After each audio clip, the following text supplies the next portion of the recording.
The most frustrating thing about incontinence, both urinary and bowel, is that it is an epidemic, but it's a silent epidemic that no one is talking about.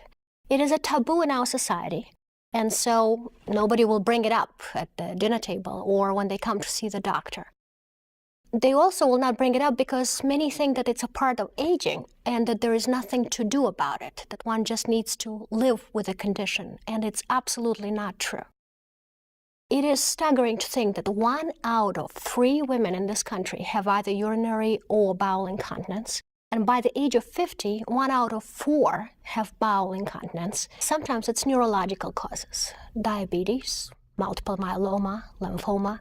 Sometimes it's a connective tissue disorders, such as Ehlers-Danlos syndrome. Sometimes it's a tear, either from a traumatic accident or from a bad delivery. And sometimes it's prolapse, which is a drop of the pelvic organs.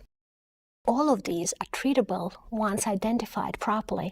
At Mass General, we found that these conditions frequently coexist. Patients with urinary incontinence will also have bowel incontinence, and sometimes they'll have associated pelvic organ prolapse, which is a drop of the pelvic organs.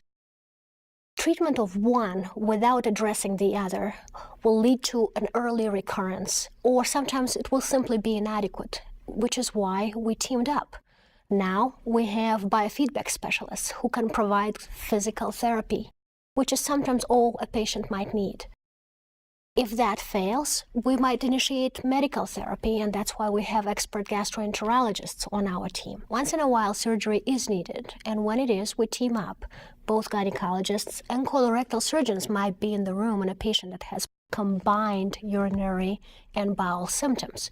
This way, we make sure that both conditions are addressed at the same time, during the same anesthesia, during the same hospitalizations.